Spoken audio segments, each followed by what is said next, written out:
Buenas noches, queridos alumnos del proyecto Educación Abierta de la Escuela República de Chile de la asignatura de Estudios Sociales de Bachillerato. Les habla su profesor Rodrigo Garita y esta es la clase número 19 correspondiente el miércoles 16 de septiembre del 2020. La guía de clase hoy es La Reforma Social de Costa Rica y la Guerra Civil de 1948. La lectura corresponde a la antología de la página 69 a la 92. Muy importante, jóvenes estudiantes que hagan esta lectura y puedan ver el video con el análisis de las ideas principales. Les estoy adjuntando el link para que vean los videos. Les estoy recomendando un video sobre la Guerra Civil de 1948 que les puede ayudar en el tema de los conceptos. Cualquier duda me pueden consultar por la plataforma WhatsApp.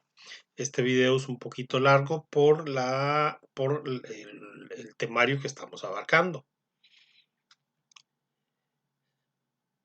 Bien, empezamos. Las garantías sociales serán, entre otros, logros que van a construir el desarrollo social y económico de los costarricenses en la segunda mitad del siglo XX, producto de la crisis del Estado liberal y la transformación del Estado en la década de 1940. La semana pasada les dejé una tarea sobre situación social de la mujer y la inserción en la vida laboral durante la primera década del siglo XX. Les voy a mostrar la pregunta y la respuesta con algunas ideas principales. No me voy a detener aquí porque eh, necesitamos avanzar en la temática, pero les voy a mostrar las preguntas, ustedes las podrán ver con más detenimiento deteniendo el video. ¿Cuál es la condición de la mujer en la Costa Rica del siglo XIX en los primeros años del siglo XX? En realidad no eran ciudadanas, eran consideradas eternamente menores de edad y estaban subordinadas a roles sociales a los hombres y con un discurso conservador de la iglesia. Vivían en el espacio familiar y hogareño y tenían ninguna o poca participación en la vida política y activa. En ocasiones se vivía en un gran nivel de violencia. ¿Cuál es la labor de la escuela como institución educativa que recibe a las mujeres en este periodo? Bueno, la educación primaria está dirigida a fortalecer los valores ligados a la subordinación de la mujer en la sociedad. Tenía conocimientos propios de la función social en la parte doméstica y familiar. En otros casos, en la educación de las obreras urbanas que se insertaron al mercado laboral incipiente, tuvieron acceso a una educación alternativa, escuelas nocturnas de artesanos, bibliotecas populares y lecturas de alta voz de periódicos y libros, pero muy limitado. El Estado, por la educación de la secundaria de las mujeres, eh, cobra una importantísima importancia a partir de 1870 que se fundan algunos colegios, entre ellos el Sagrado Corazón. La pregunta 3, ¿qué importancia cobra el proceso educativo en las mujeres para el desarrollo social y político de Costa Rica? Bueno, las instituciones van a ser muy importantes. Las instituciones, había una sección normal para formar las maestras, mujeres, y esto tendría nuevas posibilidades en el mundo laboral y social para estas maestras, que junto con las enfermeras iban a ser dos profesiones importantes y se iban a insertar en el espacio público y en la vida laboral. Identifique en qué momento histórico de la lucha de las mujeres cobra relevancia y por qué tal razón. Bueno, básicamente se da durante el proceso de la dictadura de los Tinoco 17 y 19 y son las maestras las que empiezan a tomar conciencia de su espacio en la vida pública y política e intentar ejercer una ciudadanía, por lo menos en la parte de acción. ¿De qué forma participa la mujer en las elecciones de 1923? Recordemos que después de la dictadura de los Tinoco y en las elecciones para el 24 aparece el Partido Reformista con Jorge Bolio y estas mujeres participan de manera activa en las reivindicaciones que propone el Partido Reformista de Jorge y realizan la propaganda, distribución de papeletas, de votaciones, participan en los desfiles, reuniones, plazas públicas, inclusive como oradoras. Determina la importancia de la Liga Feminista de 1923 y en el 23, como esta fundación, las mujeres de clase media y alta, intelectuales, maestras, estudiantes graduados del Colegio Superior de Señoritas, como Ángela Acuña Brown, Esther de Meserville, entre otras, van a emprender luchas por el reconocimiento de los derechos sociales, civiles y políticos. Es en esta década. Y finalmente, ¿cuál es la participación de la mujer en el Partido Comunista? Básicamente aquí las militantes van a ser Carmen Lira, Luisa González, Adela Ferreto, Emilia Prieto y Lilia Ramos. Van a emprender luchas en las reformas sociales más que en el tema del derecho de ciudadanas. La mejor calidad de educación y las condiciones era lo que ellas realmente procuraban en busca de una educación crítica y sensible frente a las condiciones de injusticia social y desde un frente como el Magisterio Nacional. Bueno, esa es la tarea, ustedes la pueden retomar. Bien, iniciamos el tema de hoy, que es efectos políticos y económicos de la Segunda Guerra Mundial y la situación interna en Costa Rica. El contexto internacional decía que para 1940 Costa Rica era parte de este mundo y estaba enfrentado a este mundo en la Segunda Guerra Mundial, en donde Estados Unidos y Rusia se aliaron para combatir el nazismo de Hitler y el fascismo de Mussolini en Italia. Por su parte, la Iglesia Católica desde finales del siglo XIX, había establecido a través de las encíclicas papales eh, unas ideas socialdemócratas en favor de la clase obrera. Por su parte, debido a la crisis del Estado, de la crisis del modelo liberal, el Estado debe ampliar sus funciones sociales y económicas ante la sociedad. Las fuerzas sociales se enfrentan no solo ideológicamente, sino que físicamente en las calles. Para el año de 1940, el doctor Rafael Ángel Calderón Guardia, que había estudiado en Bélgica medicina, asume la presidencia. Con unas profundas ideas social cristianas, gana con 90.000 votos las elecciones y debido a su experiencia y a su sensibilidad, tiene o se acerca a los sectores populares. Entre las medidas que él va a buscar es la mayor equidad social y la participación del Estado, aunque los historiadores dicen que durante la campaña de 1940 no se hace ninguna referencia al tema, salvo en la última plaza pública.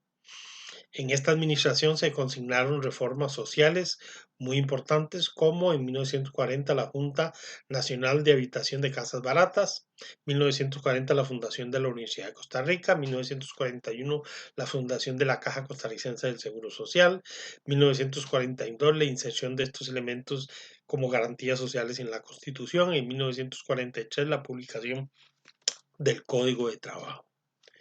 En cuanto a los efectos políticos y económicos de la Segunda Guerra Mundial y la situación interna, podemos decir que los liberales estaban viendo atacados todos los intereses debido a estas reformas que se planteaba desde la administración del calderonismo. Por lo tanto, hay una ruptura entre el calderonismo y los liberales o la oligarquía tradicional. Hay una situación efervescente interna básicamente por varios elementos. Entre esos elementos que se discutían en aquella época está la declaración de guerra de Costa Rica al eje Berlín-Tokio en 1942 debido al hundimiento del barco San Pablo que era de la compañía, al parecer por un submarino alemán. Las reformas recibían el apoyo de la Iglesia a través del arzobispo Víctor Manuel Zanabria y el Partido Comunista también apoyaba las reformas sociales y este partido estaba liderado por Manuel Mora y otros destacados intelectuales. Para 1943 el partido se presenta en las elecciones como vanguardia popular y tiene una alianza con el calderonismo. Para las elecciones de 1948 el bloque de la victoria aglutina a comunistas y calderonistas. También aparecen en este juego de los años 40 el Centro para el Estudio de los Problemas Nacionales, integrado por una serie de estudiantes e intelectuales como Rodrigo Farcio, Carlos Monge, Isaac Felipe Azofeifa, Daniel Odoer, Alberto Cañas, Eugenio Rodríguez, algunos inclusive de ellos presidentes de la República y luego van a ser fundadores del Partido Liberación Nacional. En esta época también aparece, en 1942 ya, José Figueres Ferrer, que emite un discurso por la radio y es deportado a México. Posteriormente va a regresar y va a liderar la revolución de 1948. Y otro personaje importante es el periodista Utilio Late Blanco, ganador de las elecciones de 1948 y va a ejercer la presidencia entre 1949 y 1953. Finalmente, Teodoro Picado Michelski, que va a ser presidente del bando oficialista entre 1944 y 1948, y durante su administración se van a polarizar las posiciones ideológicas que estaban presentes en Costa Rica. Hay un deterioro de la credibilidad de los políticos en el país y se inicia después de 1945, con gran influencia en Costa Rica, la Guerra Fría en el mundo, lo que va a incidir en las posiciones al interior de los países. ¿Qué bandos se van a encontrar? Bueno, van a encontrarse el bando oficialista, el Partido Republicano Nacional y Calderonista, y la unión política que era el Partido Comunista Vanguardia Popular. ¿Contra quién? La oligarquía tradicional, el Centro para el Estudio de los Problemas Nacionales, el Partido Social Demócrata y Partido Unión Nacional, la figura de José Figueres Ferrer y de Utilio Late, y estos se van a encontrar en las elecciones de 1948. Causas de la Guerra Civil de 1948. Se acumularon una serie de causas. Todo lo que hemos venido hablando eh, fue llenando el saco, como podríamos decir, ¿verdad? Va acumulando cosas en este proceso y hay algunas cosas que se pueden agregar más. Los vicios administrativos y la desconfianza en las administraciones que se daban desde 1940 al 44 y del 44 al 48. Los vicios electorales en donde había irregularidad en las elecciones, fraude y manipulación. La reacción contra la legislación social de parte de las banqueros, grandes comerciantes y productores. Perdón, el clima que generaba la Guerra Fría, que ya aparecía, y por tanto la unión del Partido Republicano y Vanguardia Popular y el Partido Comunista era mal vista por los Estados Unidos. La causa inmediata de la Guerra Civil es que las elecciones del 28 de febrero de 1949 son anuladas por el Congreso después de que el tribunal había decidido darle el gane a Otilio Ulate.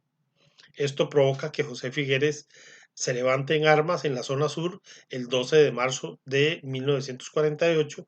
El conflicto va a terminar el 12 de abril de 1948 con el acuerdo de la Embajada de México. El video que les estoy mandando habla y profundiza un poco más sobre los hechos de la guerra. A pesar de los acuerdos, los perdedores, muchos o la mayoría son desterrados: Carmen Lira, Calderón Guardia, y el Partido Comunista se declara ilegal. El país será gobernado por una junta que se va a denominar Junta Fundadora de la Segunda República, que está liderada por José Figueres y provoca una serie de transformaciones, entre ellas la abolición del ejército, la nacionalización de la banca, la nacionalización de los recursos, y va a mantener la reforma social. Va a convocar a una constituyente en 1949.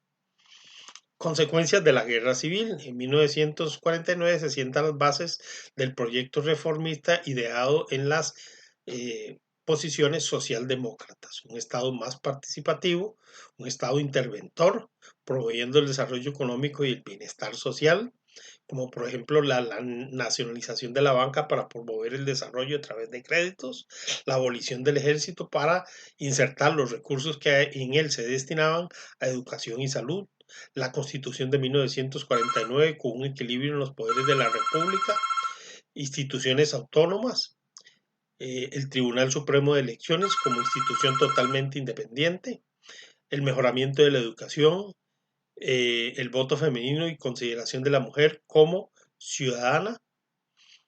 En la foto ven la Junta Fundadora de la Segunda República.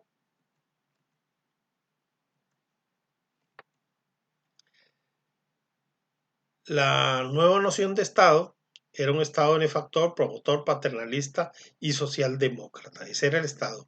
Y este Estado, con el fin de generar una serie de desarrollos en el país, va a crear una serie de instituciones en principio, instituciones descentralizadas o instituciones autónomas, entre ellas el ICE, el INA, encargada de instruir crear personas, técnicos capaces de insertarse en el mundo laboral, el sistema, el INBU para la construcción de casas, Recope, que va a movilizar todo el tema del petróleo y las gasolinas, y el INA, desde el punto de vista social, todas las ayudas que se puedan generar. La nacionalización de la banca va a ser muy importante porque los bancos privados no van a poder captar los depósitos de la gente. Solo los bancos del Estado, las municipalidades ascienden a un rango de autónomas. Se crea la Contraloría General de la República para controlar todas las instituciones del Estado y el Tribunal Supremo de Elecciones como una institución independiente y como podría decirse como un cuarto poder de la República. El sector social es el que se va a ver favorecido enormemente con muchas instituciones, básicamente para combatir el comunismo en medio de esta guerra internacional de la Guerra Fría. El Estado benefactor va a alcanzar su máximo desarrollo entre 1974 y 1978 y se va a marcar en 1949 un cambio del Estado liberal al Estado social. Sociedad costarricense 1950-1980, diversificación productiva del modelo de sustitución de importaciones. Y este modelo de sustitución de importaciones, MSSI, es una recomendación de la CEPAL, de la Comisión Económica para la América Latina, a partir de 1950, aunque algunos países de América ya lo venían practicando desde los años 30. La idea era generar un desarrollo hacia adentro, no importar manufacturas, fortalecer el mercado interno, en donde el Estado iba a jugar un papel muy importante, especialmente con la nacionalización de la banca, la creación del ICE y Recope, y con ello el Estado va a ser el mayor empleador. Un 10% de la fuerza laboral de este país va a ser del Estado. Y se van a crear muchas más instituciones autónomas en Costa Rica. El Estado va a contribuir indudablemente con el tema de la educación técnica, las exoneraciones fiscales y la ley de protección a la industria, muy importante, ¿verdad? Y el modelo de sustitución de importaciones va a provocar que haya una ampliación en la estructura económica, una inversión extranjera, una migración campo-ciudad, con todos los problemas que posteriormente se van a generar en la ciudad, un desarrollo industrial incipiente, una generación de empleo y cambios en las condiciones de vida de los costarricenses. El proyecto no fue del todo exitoso. Muchas empresas eran de personas extranjeras o de compañías extranjeras. La tecnología no cumplió la expectativa, no teníamos la tecnología o era sumamente cara para traerla. El desarrollo se concentró en en el GAN área metropolitana y se generaron muchos problemas sociales. Repercusiones del modelo de sustitución de importaciones. El Estado gestor se desarrolló la diversificación agrícola, caña, azúcar, carne, inclusive flores y helechos para disminuir la dependencia del café y el banano.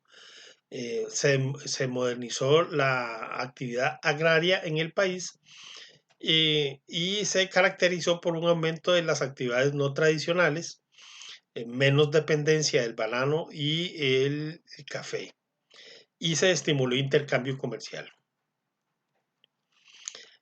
Siempre en estas repercusiones, desde el punto de vista de la movilidad social, se democratizó la educación, que fue un instrumento para lograr los objetivos a través, por ejemplo, del INA. Se crearon los colegios vocacionales para preparar gente. En materia de salud, la caja se fortaleció en infraestructura, vacunas, mejoró la esperanza de vida, descendió la tasa de natalidad y de mortalidad, la clase media mejoró su condición y aumentó, participó de la vida y estructura productiva del país con mejores empleos, con una educación que permitió el ascenso social. Los partidos políticos básicamente se establecieron en un bipartidismo, habían otros, pero básicamente Liberación Nacional con la oposición, se repartieron las diferentes administraciones desde 1953, la izquierda prácticamente que desaparece, Y la nacionalización de la banca va a ser muy importante con los bancos como el Anglo, que ya no existe, el Nacional, el Crédito Agrícola Nacional, que existe hoy, encargados de dirigir la economía y la emisión de moneda. El comercio exterior fue muy importante. Este comercio, que es el intercambio de bienes y servicios con otras naciones. En 1963, el 79% del exportado correspondía al café, el banano y al cacao. Con la aparición del mercado común centroamericano, aumentan las exportaciones de la industria, que representa el 70%, algo así como el 27,9% de las exportaciones.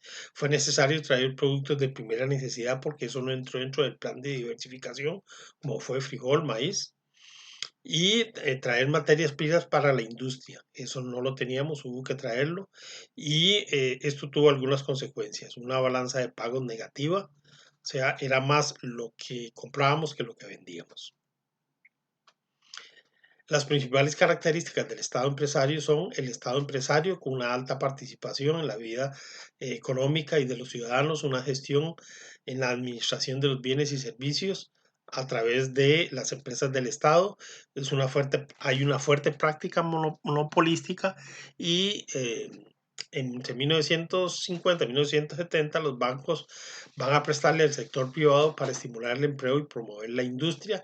Esta es una forma directa en la que el Estado participa con la creación de empresas como Codesa, Sempasa, Alunasa, Fertica, Captcha, Transmesa, que no está ahí, pero era otra que se encargaba del transporte.